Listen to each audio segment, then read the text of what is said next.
जय हिंद दोस्तों। दोस्तों कहते हैं कि एक टोली में एक ही सरदार रह सकता है और इस वर्ल्ड में एक ही सुपर पावर है, वो है यूएसए। ऐसा कहता है यूएसए। फिर भी यूएस आज इंडिया को सपोर्ट कर रहा है, जो आगे जाके सुपर पावर बनने वाला है, ऐसे बहुत से लोग कहते हैं। दोस्तों, इंडिया और यूएसए के आज के दिन बहुत ज्यादा अच्छे रिलेशंस है और ये रिलेशंस कैसे बने समझते हैं इस वीडियो में। इंडिया और यूएस के रिलेशन पहले से बहुत ज्यादा अच्छे थे ऐसे नहीं है।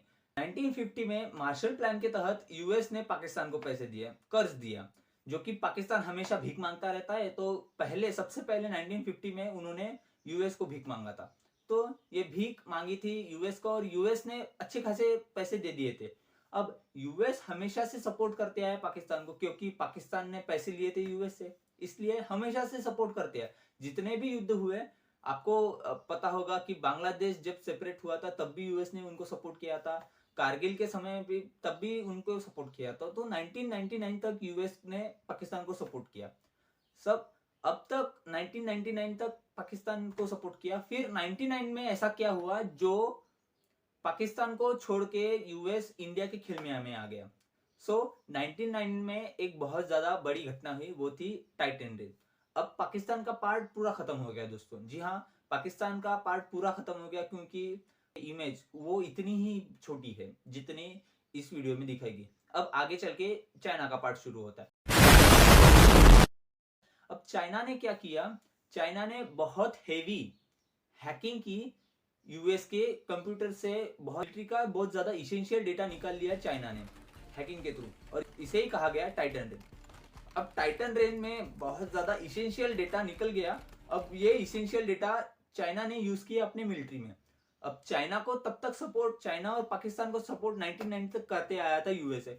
अब 1999 में पता चल गया उनको, 1999 से 2000 में पता चल गया यूएस को कि चाइना बहुत ज्यादा हेवीली हमारे मिलिट्री सिस्टम में घुस रहा है और हमारे जो इंपॉर्टेंट डाटा था वो चुरा रहा है। तो इस कारण से चाइना को रिटेलिएट करने के लिए, चाइना को दबाने के लिए, चाइना आगे जल के ज्यादा उछले ना, इसलिए चाइना को दबाने के लिए यूएस ने इंडिया का हाथ थामा। और हाथ ऐसा थामा कि इंडिया का जो न्यूक्लियर प्रोग्राम था उस पर सबसे पहले मंजूरी दी यूएस ने 2003। तब उन्होंने 2003 में न्यूक्लियर प्रोग्राम को इंडिया के मंजूरी दी थी। मतलब एक न्यूक्लियर बॉम्ब कंट्री है इंडिया, ऐसे यूएस ने मान लिया था। जिस कारण से यूएस के जो भी चाहने वाले थे, जो भी यूएस के पीछे पीछे रहते हैं, उन्होंने भी मान लिया कि यार हाँ, इंडिया के पास न्यूक्लियर बॉम्ब है, हमें कोई प्रॉब्लम नहीं।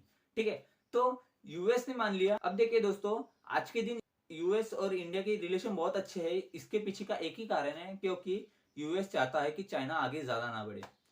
मगर चाइना के जो पीछे की बैक स्टोरी है वो ऐसी है कि 2021 से अब तक, यानी 2024 तक, उनका ज्यादा इकोनॉमिक टर्नओवर रहा नहीं, ज्यादा इकोनॉमी बड़ी नहीं है उनकी, मगर इंडिया की बढ़ी रही है। अब इससे समझ आता है कि चाइना का जो डाउनफॉल है शायद से शुरू हो गया है। हमें कुछ कंफर्म नहीं है, मगर शायद से कह सकते हैं, क्योंकि जो उनका इकोनॉमी सेक्टर की सबसे बड़ी कामयाबी थी उनकी थी रियल एस्टेट मार्केट, और वही रियल एस्टेट मार्केट आज डूबता हुआ दिखाई दे रहा है चाइना में। चाइना में बहुत सारी दरारें हैं इकोनॉमिक टर्म्स में, वो हम किसी और वीडियो में दिखाएंगे आपको। चाइना को बहुत ज्यादा बड़ा धक्का लग गया है कोविड-19 के बाद, और वो अब तक 2024 तक उस धक्के से निकल नहीं पाया, क्योंकि चाइना से जो बड़ी बड़ी कंपनियां थी वो शिफ्ट होके वियतनाम, इंडिया, ऐसे बड़े बड़े बाहर के देशों में चली गई। इसके बाद चाइना के पास था सबसे बड़ा सेमीकंडक्टर का मार्केट, वो भी सेमीकंडक्टर का मार्केट धीरे धीरे निकल रहा है वहां से। सेमीकंडक्टर निकल गया, बड़ी बड़ी कंपनीज निकल गई। अब वहां पे कुछ बचा है तो रियल एस्टेट बचा है, और रियल एस्टेट में भी उनकी बहुत बड़ी कमजोर स्थिति चल रही है। अब यहाँ पे समझना होगा इंडिया को कि यही से इंडिया और यूएस आगे बहुत ज्यादा छलांग मार सकता है, जो कि जिसलिए इंडिया और यूएस ने अपने ताल्लुकात नजदीक लाए थे, यहां से जंप मार सकता है। मगर यहीं पे मास्टर स्ट्रोक खेल दिया बाइडन ने। बाइडन ने ऐसा क्या कर दिया? बाइडन ने किया ऐसा कि इंडिया को भी एक ऑप्शन में रखा। ये क्या होता है? जैसे कि आजकल के लड़के लड़कियां करते हैं ना सिचुएशनशिप, ठीक है, तो पूरा ही बॉयफ्रेंड नहीं बनाते, पूरा ही फ्रेंड जोन नहीं करते, ठीक है, तो कुछ इन बिटवीन रखते हैं। वैसे पूरा यूएस और इंडिया का गहरा रिश्ता है ऐसा भी नहीं है, पूरा यूएस और इंडिया का रिश्ता नहीं है ऐसा भी नहीं है, इन बिटवीन रखा ही उन्होंने। क्यों कैसे है वो समझते। अब देखिए दोस्तों कि जो यूएस है वो बहुत चालाकी से समझ रहा है कि जैसे आज चाइना है वैसे कल जाके हमारे लिए इंडिया बन जाएगा, यूएस के लिए इंडिया एक सुपर पावर बन जाएगा, तब यूएस क्या करेगा। इसीलिए उन्होंने पाकिस्तान को सपोर्ट किया। इसकी पहली निशानी तब थी जब यूएस ने इंडिया में एम्बेसडर नहीं भेजा था, सबसे पहले पाकिस्तान में एम्बेसडर भेजा था। अब ये एम्बेसडर की क्या कहानी है। एम्बेसडर की पोस्ट खाली थी, एम्प्टी थी, पाकिस्तान में भी और इंडिया में भी। इंडिया में बहुत ज्यादा दिनों से थी, समवट कुछ 16-17 महीनों से थी, और पाकिस्तान में कुछ 2-3 महीने ही हुए थे कि एम्बेसडर की पोस्ट खाली थी। यूएस का एम्बेसडर रहते हैं जो इंडिया में, पाकिस्तान में, हर ऐसी कंट्री में रहता है। सो पाकिस्तान में पहले एम्बेसडर भेजा गया यूएस की ओर से, फिर कुछ 21 महीनों के बाद में इंडिया में भेजा गया। तो ये सबसे पहले निशानी थी कि इंडिया के साथ ये जो दोगलापन हो रहा है वो आज नहीं आगे चल के भी हो सकता है। ठीक है, आज तो रिश्ते अच्छे, आगे चल के हम यूएस इंडिया को रिटेलिएट कर सकता है, यूएस इंडिया को रिटेलिएट कर सकता है, ये सबसे पहले निशानी थी। दूसरी बात, यूएस ने $75 मिलियन दिए थे। जी हाँ दोस्तों, $75 मिलियन दिए थे F-16 के रिपेयरिंग के लिए पाकिस्तान को। हाँ दोस्तों, लिटरली $75 मिलियन दिए थे पाकिस्तान को F-16 प्लेन के रिपेयरिंग के लिए। अब उनका बहाना, यूएस का बहाना ये था कि हम पाकिस्तान को $75 मिलियन दे रहे हैं क्योंकि उनको आतंकवादियों को मारने के लिए F-16 की जरूरत है। अब F-16 आतंकवादियों को मारने के लिए लग रहा है, सच्ची बात है। हम तो इंडियन आर्मी के फोर्सेस पैदल चलने फौजी भेज देते हैं आतंकवादियों को मारने के लिए, और ये लोग प्लेन F-16 जैसा फाइटर प्लेन भेज रहे हैं, वो भी गलत निशाना लग रहा है, वहां पे सिविलियंस मर रहे हैं गुरु। तो ऐसी क्या बात होगी, यूएस F-16 के पैसे दे रहा है पाकिस्तान को।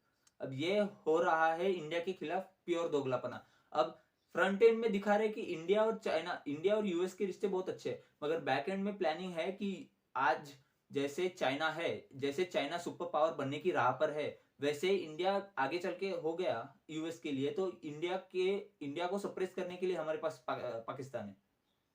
ठीक है, तो पाकिस्तान को इसलिए सपोर्ट कर रहा है। इसलिए यूएस, पाकिस्तान और चाइना, ये तीनों का कॉम्बैट लेके चल रहा है यूएस, और ये तीनों को संभालते हुए चल रहा है यूएस। और यूएस को बहुत ज्यादा अच्छे से पता है कि किसको कैसे दबाना है, मगर इंडिया इसमें बहुत ज्यादा होशियार है। वो कह रहा है कि पाकिस्तान को दबाएंगे, चाइना को भी दबाएंगे, और यूएस, तुम्हारी बात रही तो यूएस को भी हम पीछे छोड़ देंगे। बहुत सारे सेक्टर हैं जिसमें यूएस आज हमको मदद कर रहा है, जैसे सेमीकंडक्टर। जी हाँ दोस्तों, सेमीकंडक्टर में बहुत ज्यादा मदद कर रहा है यूएस हमें। उसके बाद इसरो और नासा का एक साथ में एक प्रोजेक्ट लॉन्च होने वाला है।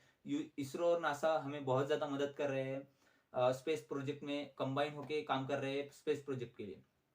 उसके बाद एआई में उनकी पार्टनरशिप है।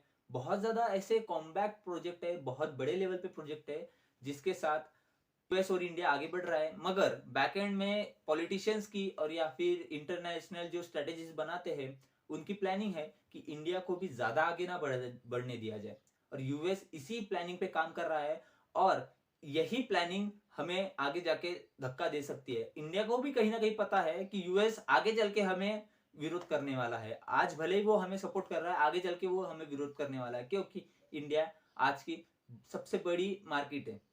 ठीक है, बहुत बड़ी मार्केट है इंडिया आज की, क्योंकि स्टॉक मार्केट में सबसे बड़ा इंडिया। उसके बाद इसरो में जैसे प्रोजेक्ट हो रहे हैं बहुत अच्छे। उसके बाद मेडिसिन के सप्लाइंग में सबसे बड़ा प्रोजेक्ट है इंडिया।